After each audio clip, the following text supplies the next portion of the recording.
মশাগুলো নমরুদ ফিরাউন অহংকার করিয়াছে না নাই? খোদা পর্যন্ত দাবি করিয়াছে। আল্লাহ তাবারক ওয়া তাআলা অহংকার করার ছাড়া কি, অহংকার করার পরিণামটা কি, দুনিয়াতে আল্লাহ তাবারক ওয়া তাআলা তাকে দেখাইয়া দিয়েছে। নমরুদ কি মশা দিয়া 350 বছর শাস্তা করেছে। মশা দিয়া কিরকম ভাবে? মশা যায় ওর মাথার মধ্যে বাসা দিচ্ছে, আর কামড়ের চোটে যখন কুলাইতে পারে না তখন জোতার পেটন। কিসের পেটন ভাই? মাথায় যদি জুতা দিয়ে পেটন দেওয়া হয়, এটা ইজ্জতের লক্ষণ না বেইজ্জতের লক্ষণ? বলতে দেখি।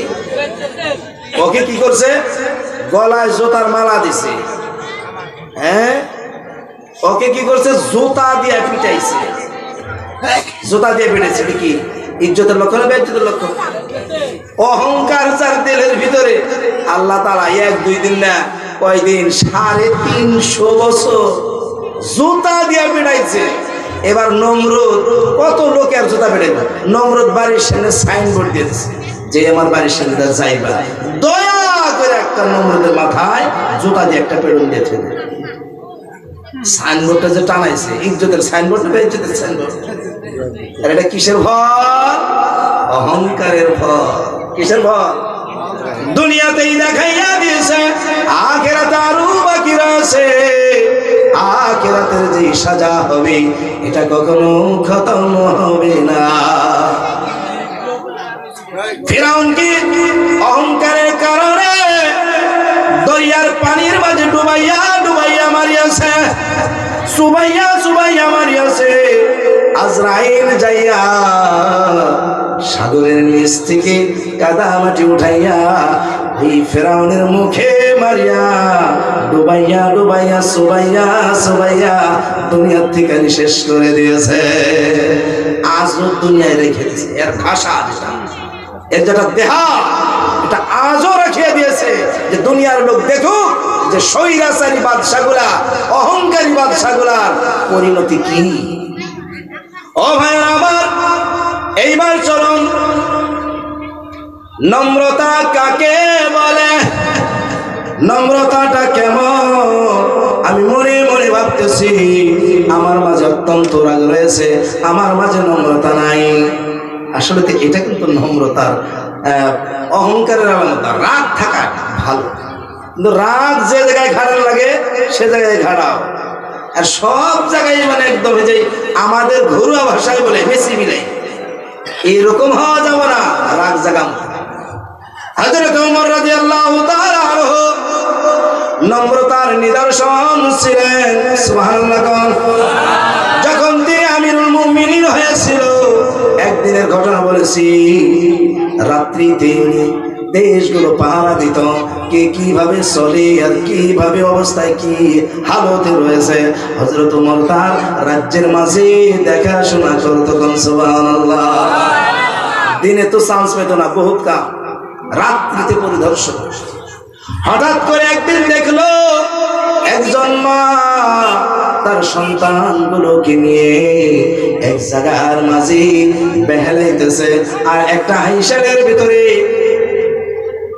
পাইলা দিয়া তার উপরে পানি দিয়া কিছু শিলগুটি দিয়া জ্বালানো শুরু করে দিয়েছে। এই বাচ্চাগুলোকে বলতেছে, তোমাদের জন্য খানা পাকাইতেছি, একটু সবুর করো, তোমরা একটু শুইয়া যাও, ঘুমাইয়া যাও। ওই বাচ্চাগুলা ভুক লাগছে, খিদা লাগছে, কিন্তু ওই খিদার সময় কি ঘুম ধরবো? বাচ্চাগুলা কান্না শুরু করতেছে, মাটা বারবার বলতেছে খানা হইতেছে, চিন্তা করিও না। খানা হবো কোনদিন? শিলগুটি আর পানি এইটাই জাল দিতেছে, জীবনে একটা খানা হবো।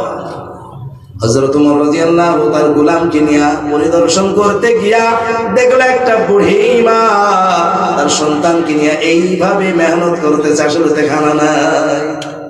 এবার হযরত ওমর রাদিয়াল্লাহু তাআলা গোলামকে বলল, বাড়ি চলো, রাজ দরবারে চলো। যাইয়া রাজ দরবারে যাইয়া বাইতুল মালের ভিতরে যাইয়া ওই জায়গার থেকে কিছু আটা নিল, কিছু খেজুর নিল, নিয়া গোলামকে বলল, গোলাম আমার পিঠের উপরে উঠাইয়া দাও। গোলাম বলল, জাহাপনা আমার পিঠে উঠাইয়া দিন, আমি হইলাম গোলাম, আপনি কেন নেবেন? এবার বলল গোলাম রে, যেই দায়িত্বটা আমার উপরে আল্লাহ তাআলা দিয়েছে, এই দায়িত্বের যদি আমি অবমাননা করি, দায়িত্বটা যদি আমি পুরা না করি, যে পাপের শাস্তিটা আমার উপরে হবে, ও গোলাম কিয়ামতের দিন কি তুমি তার শাস্তিটা ভোগ করবা নাকি? ধমক দিয়া বলেছে, আমার পিঠে উঠায় দাও। ওমর রাদিয়াল্লাহু তাআলা আনহু পিঠে করে আটার বস্তাটা নিয়া ওই মেয়েটার সামনে আসলো আর বলল, ও আল্লাহর বান্দি, তুমি বহু পেরেশান হয়ে গেছো, তোমার এই বাচ্চাগুলো কাঁদতেছি, তুমি যা কিছু জাল করতেছো তোমার বাচ্চার কান্দা সারবে না, তুমি খানাও পাকাইতে পারবা না, এবার তুমি একটু সরো, আমি খানা পাকাইয়া তোমার বাচ্চাদেরকে খাওয়াইব। ও ভাইরা আমার, হযরত ওমর রাদিয়াল্লাহু তাআলা আনহু নিজ হাতে খানা পাকাইছে, আইসারের ভিতরে আগুন লাগাইছি করে দিয়েছে, নিজে ফুপাইরা জ্বালাইছে। গোলাম বলে, আমি নিজ নয়নে দেখলাম ওই আইসার থেকে ধোঁয়াগুলা বাহির হইয়া হযরত ওমর রাদিয়াল্লাহু তাআলা আনহুর দাড়ি গোলার ভিতর দিয়া যাইতাছে আর বাহির হইতেছে। ও ভাইরা আমার, খানা পাকানোর পর ওই বাচ্চাগুলোকে খাওয়াইছে আর ওই বাচ্চার মাকে খাওয়াইছে, খাওয়াইয়া বাকি আটাগুলোই মাটাকে দিয়া বলল, এই আটাগুলো যখন ফুরাইয়া যাবে তুমি আবার আটা পাইয়া যাইবা। সুবহানাল্লাহ। এইবার এই বুড়িমাটা বলল, আমাদের দেশের আমিরুল মুমিনিন বেশি ভালো নয়, এই দেশের আরব ভূমির মদিনার আমিরুল মুমিনিন তুমি হওয়া লাগছিল, তুমি যদি হইতা দেশটা শান্তিতে থাকতো। এইবার ওমর রাদিয়াল্লাহু তাআলা আনহু বলে, ও বুড়িমা, যদি তুমি ওমরের রাজ দরবারে যাও তাইলে এই গুনাহগারকেও তুমি দেখতে পারবা। সুবহানাল্লাহ। পরিচয়টাকে দিয়েছে, পরিচয় দিছে, পরিচয় দেয় না। ও ভাইরা আমার, হযরত ওমর রাদিয়াল্লাহু তাআলা আনহু সাহাবাদের ভিতরে সবচাইতে রাগী ছিলেন কি না কোন? ছিলেন না? ওই যে মুনাফিক একটারে এক করেছে, হিরসুত করছে কিসের জন্য? তো রাগের জন্য। বদমাশ, আল্লাহর রাসূলের ফয়সালা মানো না, আমার কাছে এসে ফয়সালা নিয়ে দাঁড়াও, আমি তোমাকে ফয়সালা করে দিচ্ছি। ঘরের ভিতরে যা যুদ্ধের তলোয়ারটা নিয়ে এসে আর কোনো কথা নাই, অমনি হিরসুত করছে। এটা রাগের চরম দর্শন। এখন একদম দেখে যেই রাস্তা দিয়া ওমর যাইতো, ছোট ছোট বাচ্চাগুলো সাইড দিয়ে দিত। ওমর আসতেছে, খবরদার সরে যা, সামান্য বেয়াদবি দেখলে পিঠের চামড়াগুলা ধুইব না, তাড়াতাড়ি ভাগ। কিন্তু হযরত ওমর কি নরম দিলেন না গরম দিলেন? হ্যাঁ, নরম গরম না, নরম দিলেরই, তিনি গরম দিলেন না। এনার দিলটা অত্যন্ত নরম, কোন সুবহানাল্লাহ। কিন্তু তার চরিত্রটা হইল রাগিল। রাগ থাকা ভালো, সুবহানাল্লাহ, বেশি ভালো না। অর্থাৎ বেশি রাগ থাকা ভালো না। রাগেরও মাত্রা আছে। যারা আদিল মানে হলো ন্যায়নিষ্ঠ, তাদের রাগের তিনটা দরজার মাঝের যে দরজা, ওটা হলো ন্যায়নিষ্ঠ চরিত্রের ব্যক্তির রাগ। হযরত ওমর রাদিয়াল্লাহু রাগ এমন না যে উনি পরিমাণের থেকে বেশি রাগ করছে, এরকম পাওয়া যায় না, এরকম পাওয়া যায় না। যত রাগ করছে একদম মধ্যম পন্থা। কিন্তু তার কাছে শয়তান আর শয়তানি কখনো প্রশ্রয় পায় না। ও ভাইরা আমার, নম্রতার নিদর্শন দেখে নিন। হযরত আবু বকর রাদিয়াল্লাহু তাআলা আনহু আল্লাহর রাসূলের মুখ থেকে শুনেছে। কি শুনছে? ও আবু বকর, আমি তোমার সঙ্গে হিজরত করব। অমনি আবু বকর সিদ্দিক রাদিয়াল্লাহু তাআলা আনহু সেই দিন হইতে আল্লাহর দরবারে দোয়া করতে থাকে, আল্লাহ সেই দিন কবে আসবে? আমাকে হায়াত দারাজ করো, আমি আল্লাহর রাসূলের সঙ্গে হিজরত করব। সুবহানাল্লাহ। সেদিন থেকে দোয়া করা শুরু করছে, আর আল্লাহ কান্দা শুরু করছে। প্রতিটা দিন প্রতিটা রাত্রি মুহূর্তের ভিতরে টুপলা বান্ধিয়া, অর্থাৎ তারি টুপলা বান্ধিয়া রাত্রিতে দরওয়াজার সামনে দাঁড়াইয়া থাকতো আর রদন করে থাকতো, আল্লাহ তখন মানে আল্লাহ রাসূল আসিয়া পড়ে, আমাকে শক্তি দাও, আমাকে তুমি ঘুম দিও না। আমি যদি রাসূলের ডাকে সাড়া দিতে না পারি, হইতে পারে রাসূলের কোনো অন্যায় হয়ে যাবে। মহব্বতটা নরম দিলের নিদর্শন না গরম দিলের নিদর্শন? আল্লাহ রসুলের সঙ্গে এমন মহব্বত হয়ে গেছে, আল্লাহ রসুল যা বলতো আবু বকর বলতো আল্লাহ রসুল ঠিক বলেছে। মেরাজে দিকে আসলো, মেরাজের গল্প কাহিনী বলা শুরু করলো, বাকি সাহাবাজুলার মাঝে কিছু হালচাল শুরু হয়ে গেল। হালচাল মানে আজকে কি কর সপ্তম আকাশ পার হয়ে গেছে, ওই জায়গার ভিতরে দোজখ দেখছে, বেহেশত দেখছে, 27 বছর থেকে এলো, অথচ একটা রাত্রের সামান্য একটা অংশ, এটা কেমনি সাহাবাদের ভিতরে ধরুন একটা খলজান লেগে গেছে। কথা রাখে কাফের গুলা শোনার পর বলতেছে মোহাম্মদ যে মিথ্যাবাদী, আজকে পায়ে গেলাম আসল দলিল। মোহাম্মদ যে মিথ্যাবাদী আজকে পায়ে গেলাম আসল দলিল। এই বলি আবু বকরকে বললো, যাকে তুমি জানো প্রাণ দিয়া মানো, সেই ব্যক্তি আজকে কি বলতেছে জানো কি? উনি বলে সপ্তম আকাশ পার করে গিয়েছিল, বেহেশত দেখেছে, দোজখ দেখেছে, বেহেশত দোজখের মাঝে লোকগুলো কেমনে আছে তাও দেখেছে, আল্লাহর সঙ্গী দেখা করে আসলো, 27 বছর থাকছে, অথচ রাত্রের একটা অংশ তিনি যায় না, সামান্য একটা অংশ, বেশি যায় না। আবু বকর বলল, আল্লাহর রাসূল কি কথাটা বলেছে নাকি? বলল হ্যাঁ বলেছে। তাইলে জানিয়ে রাখো, আমার আল্লাহর রাসূল যা কিছু বলেছে 100 ভাগের 100 ভাগ সত্য। সুবহানাল্লাহ। এটা ছিল তার সাথে গভীর মহব্বত এবং বিশ্বাস, এটা ছিল নরম দিলের নিদর্শন। সুবহানাল্লাহ। ও ভাইরা আমার, আমাদের দিলটা কেমন নরম! আল্লাহর বাণী শোনার পরে দিলের ভিতরে একটা খকজ আসিয়া যায় না এখন? কতগুলো আয়াত বিশ্বাস হয় আর কতগুলো আয়াত বিশ্বাস হয় না। আর আমরা মনে মনে ভাবি আমরা হইলাম আল্লাহর একদম খাঁটি বান্দা, বেহেশত থেকে আমরা খেজা পারবো। আর কিছুগুলা লোক আছে, আমরা তো মানুষের মহব্বত করি, এমন মহব্বত করি, আল্লাহ দয়াবান, এমন দয়াবান, বেহেশতে আমাগরে না দিয়া দিব কারে, দোজখে দেব না আল্লাহ।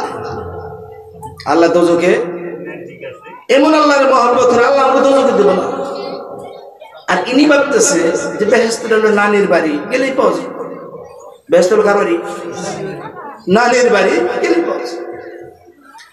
আল্লাহ তাবারক ওয়া তাআলা বলতেছে মুআশারাতের মাঝে, ব্যবসা বাণিজ্যের মাঝে একটা গুণ থাকবে নরম দিল হওয়া, আর একটা গুণ রয়েছে, ওটা বলার আগে আমি একটা নরম দিলের আর একটা কথা বলবো।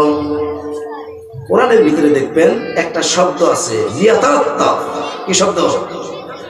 লিয়াতারাত্তাফ। কোনদিন পাইছেন এই শব্দটা? কোরআনই পড়ে না পাবো বইতে। এই শব্দটা মোটা মোটা আখর দিয়ে লেখা, দেখবেন এই শব্দটা যত মোটা আখর দিয়ে লেখছে, বাকি কোনো একটা শব্দ এত মোটা আখর দিয়ে লেখা নেই। ওই শব্দের ডাইনের দিকেও যতগুলা শব্দ আর আখর আছে, ওই শব্দের বায়ের দিকেও ততগুলা শব্দ আর আখর আছে। এই শব্দটা করেন একদম কেন্দ্রবিন্দুতে। কোন জায়গায়? আল্লাহ তাবারক ওয়া তাআলা ঘটনাটা বর্ণনা করেছে, আসহাবে কাহাবের ঘটনা। 7 জন ব্যক্তি যখন স্বৈরাচারী জুলুমকারী বাদশার ভয়ে দেশ ছাড়িয়া পলায়ন করেছে, তারা আসহাবে কাহাবের অর্থাৎ গুহার মাঝে তারা ঘুমাইয়া গিয়েছে। কতদিনের জন্য? একটা বেলার জন্য। এমন ভাবে ঘুমাইছি, আল্লাহ তাবারক ওয়া তাআলা এই আসহাবে কাহাবকে 300 বছর পর চেতন করেছে। 300 বছর পর তারা উঠিয়া দেখে বেলাটা একটু ভাটি পড়েছে, আর তারা সকালবেলা দৌড়াইছিল। কোন বেলা? মনে মনে ভাবতেছি অল্প সময় ঘুমাইলাম, বলা বলি করতেছে, কত সময় ঘুমাইলা? একজন আরেকজনের নাই তো, বেলা কেবল সন্ধ্যা হয় নাই দেখা যেতেছে, আর এইদিকে মানে আমরা আসলাম সকালে। মনে হয় ৬-৭ ঘন্টা ঘুমাইছি। ৬-৭ ঘন্টা ঘুমাইছি কি? ৬-৭ ঘন্টা ঘুমাইছি কি? আল্লাহ তাআলা বলছেন ৩০০ বছর। কত বছর? আর চন্দ্রের বছরে হলো ৩০৯ বছর। ৩০০ চন্দ্রের বছরে কত? ৩০৯ বছর। সূর্যের বছর হলো ৩০০ বছর। এই ৩০০ বছর মানে একদম অল্প কয়েকদিন, তাই না? এইবার সাহাবে কাহাবের ভিতর থেকে 2 জনকে পাঠাইয়া দিল, বলল বাজারে যাও, এই শিক্ষাগুলো নিয়ে যাও, দোকানে থেকে কিছু খানা খাদ্য নিয়ে আসবা, কিন্তু ব্যবহারটা তাদের সঙ্গে নরম কইরো। ব্যবহারটা কি করো?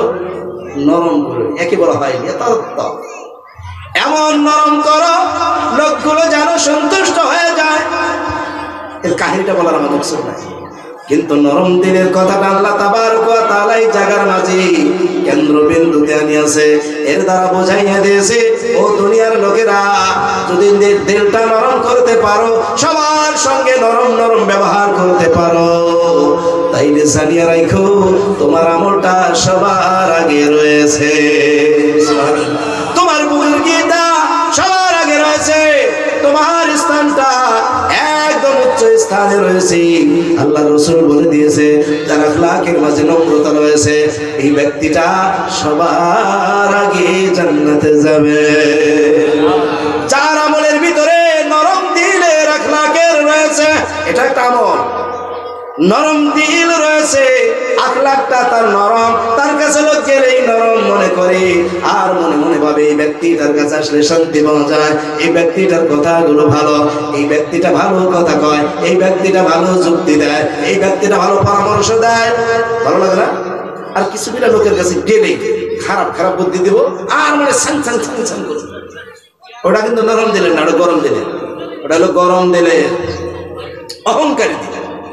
আল্লাহ তাবারক ওয়া তাআলা কোরআনের কেন্দ্রের মাঝে নরম দিলের কথাটা বর্ণনা করিয়া বোঝাইয়া দিয়েছে, দুনিয়ার লোক নরম দিলের হয়ে যাও, আমার রহমতের ছায়ার তলে থাকতে পারবা। আল্লাহ গুণ বর্ণনা করছে, এর সাথে সাথে মুআশারাতের ভিতরে আরেকটা গুণ বর্ণনা করছেন। 2 নম্বর গুণ হইল ওয়া ইযা খাতাবাহুমুল জাহিলুনা ক্বালু সালামা। এটা একটা এমন একটা চরিত্র, এমন একটা গুণ, এমন একটা সিফত, আমার মনে হয় এই সিফত যদি লোকদের ভিতরে পয়দা হয়ে যায়, সারাটা দুনিয়া শান্তিতে ভরে যাবে। সুবহানাল্লাহ। আল্লাহ তাবারক ওয়া তাআলা বলেছে, যদি কোনো ব্যক্তি আল্লাহ রহমতের বান্দা কারো সঙ্গে মুলাকাত করে, ওই ব্যক্তিটা যদি তার সঙ্গে জাহিলানা ব্যবহার করে, ওই ব্যক্তিটা যদি তার সঙ্গে খারাপ ভাষা বলে, হঠাৎ করে এমনি গালি দিল, হঠাৎ করে সারা গায়ে গেল, হঠাৎ করে আরো কিছু বাড়ায়া গালি দিল, রাগটা উঠবে না? আপনারা যদি সারা গায়ে গালি দেয়, আপনি যতখানি খারাপ না পেবেন, এবার যদি আপনার বোনের কোনো সম্পর্ক নিয়ে যদি আপনার একটা চড়া করে গালি দেয়, আপনার মায়ের একটা দোষ বর্ণনা করে আপনাকে একটা গালি ধরে থাকতে পারবেন? হ্যাঁ, কিছু বিরাট লোক আছে, এই যে আমাদের ভাষায় কোন আছে, সূত্রার পাতা বলে। হ্যাঁ, তার মানে আপনাকে চড়ানোর জন্য কি করতেছে, ইনি এমন কিছু গালি দিছে, এমন কোন ভাষা ব্যবহার করছে, যেমনি ধরে নেন যে বন্ধু একসাথেই পড়াশোনা করছে, কিন্তু এটা বদমাস আর এটা ভালো হয়েছে। ভালো হওয়ার পরে টুপি মাথায় দিছে, পাগড়িটা পিনছে, লম্বা একটা জামা পিনছে, দাড়িটাও রাখছে, বহুদিন পরে যদি বন্ধুর সাথে দেখা হয়, মিসমিস করে হাসবে আর বলবো যে তুই এত দিনে এত একদম আল্লাহ মাদার হয়ে গেলি। হ্যাঁ, একদম তোর একদম আল্লাহর ওলির মতো দেখা যায়, ওমি ওলি তুই হিল্লাস করে তোর মুখে একটা ফোর দেখা যাচ্ছে, কি করবি, ব্যস্ত যাবি, বুঝলেন নাই? এসব টিটকারিমূলক ভাষা। আর বলবো এত লম্বা কাপড়, হ্যাঁ, ইসলামে না এই ফজল খরচে মানা করছে। হ্যাঁ, ফজল খরচে পর্যন্ত অতিরিক্ত খরচা, 5 মিটার দিয়ে 4 মিটার দিয়ে জুব্বা পেন্টা লাগবো, কে 2 পিস একটা শাড় আনা, ওটা বিল্লু তো মানে আবরুজ ঢাকি, এত লম্বা জামা পেন্টার ঠেকাটা কি, একদম লাগছেন ঝাঁকি জাল গাই দিস তুই একটা। তাচ্ছিল্যপূর্ণ ভাষা ব্যবহার করার পর এই বন্ধুর কিছু রাগ ওই কি। আর যদি কিছুগুলা বুড়ভেকের মতো আপনার সামনে কথা বলে, ও মৌলানা সাহেব বেশি তেরি বেরি কইরো না, মারির দাঁত একটাও থাকবে না, আমাদের দেশে এসো ইমামতির জন্য আসছো, একদম ঠিক মতে থাকবা, আমরা যেইভাবে বলবো সেইভাবে মসজিদে ইমামতি করবা। আছে না কিছু মূর্খ নাই? ইমাম সাহেবের রাগ উঠো। আর কিছুগুলো আছে ইমাম সাহেবের খেদার লাগে, ওই প্রসেস সবসময় ব্যবহার করো।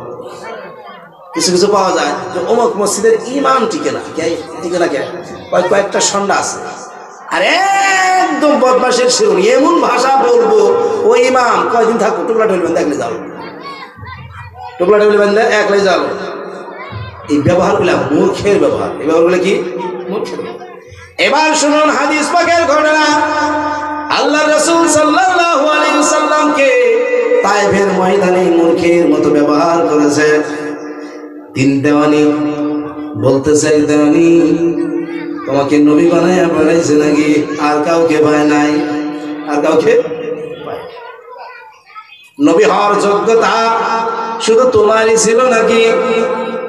আমি তোমার সঙ্গে কথা বলবো না, যদি তুমি নবী না হও তাইলে মিথ্যাবাদীর সঙ্গে কথা বলি না, আর যদি নবী হও তাইলে আমি আর বিপদে পড়তে চাই না। নবী হইলে তো এই কথাগুলো তুমি চালো দেখছেন। এই তিনজনে কিছু টিটকারিমূলক কথা করার পরে ওই বাচ্চাগুলোর একটু ইঙ্গিত দিয়ে দিল, পাগল হয়েছে খেলা, এই পাগলের দেশ থেকে খেলা। এই ছোট ছোট বাচ্চাগুলো শিল দিয়া আল্লাহ রাসূলকে ঢেলানো শুরু করে দিল। পাথরের ঢিল লাগতে লাগতে ক্ষত বিক্ষত হয়ে গেল।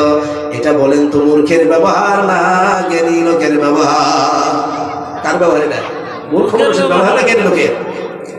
এবার আল্লাহ রাসূল অবশ হয়ে পড়ে গেল।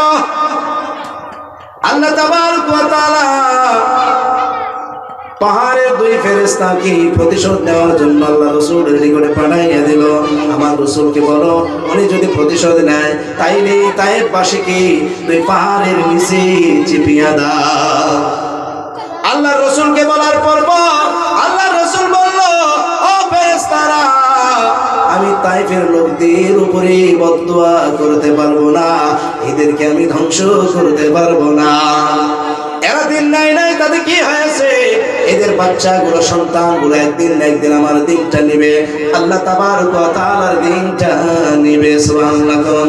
আমি তায়েফবাসীর জন্য দোয়া করি, এরা জানো আল্লাহ তাবারক ওয়া তাআলার দিন নিয়া জান্নাতের পথ অবলম্বন করতে পারে, এরা যেন হেদায়েতের রাস্তায় উঠিয়া চির শান্তি সুখের জায়গায় যেন পৌঁছে যাইতে পারে। সুবহানাল্লাহ। ও ভাই আমার, আল্লাহ রাসূল আল্লাহ তাবারক ওয়া তাআলা বলতেছে, মূর্খ ব্যক্তিদের সঙ্গে যখন কথোপকথন হয়, ওই লোকটা বলে, ভাই তোমার সঙ্গে আমি যুক্তি তর্ক করতে চাই না, তোমার সঙ্গে আমি বেয়াদবি করতে চাই না, আমি তোমাকে গালিও দিতে চাই না, আমি তোমার থেকে একটু বিদায় নিতে চাই। আর একটা বিদায় সালাম দেয়া বলে, আসসালামু আলাইকুম ভাই, তোমার থেকে আমি বিদায় নিলাম। ঝগড়া ঝাঁটি নাই, কি নাই? ঝগড়া ঝাঁটি নাই। আল্লাহ তাবারক ওয়া তাআলা বলে, এই বান্দার উপরে আমার রহমত বর্ষণ হইতে থাকে। এটা হলো দিনের আমল। এটা হলো কিসের আমল? দিনের। ব্যবসা বাণিজ্যের মাঝে লোকদের সঙ্গে মেলামেশা হয় না নাই? কোন খেতে খামারে যখন হাল বাইতে যায়, ও জায়গার মাঝে লোক রয়েছে। বিবাহ বন্ধনের মাঝে, বিবাহের কাজের মাঝে যখন লোকগুলো যায়, ও জায়গার মাঝে অনেক লোক পাওয়া যায়, আদান প্রদান হয়। কিসের আদান প্রদান? ব্যবহারের আদান প্রদান। ও ভাইরা আমার, দুনিয়ার যেই জায়গায় যাবে ওই জায়গার মাঝে মুআশারাতের আমলগুলো পাওয়া যাবে। এটা হলো দিনের আমল, দুইটা সিফত। এইবার 3 নম্বর যেটা সিফত, গুণ, এটা হলো রাত্রির। কিসের? এই গুণটার থেকে কিছুগুলা কথা হয়তো টান খারাপ পাবেন না।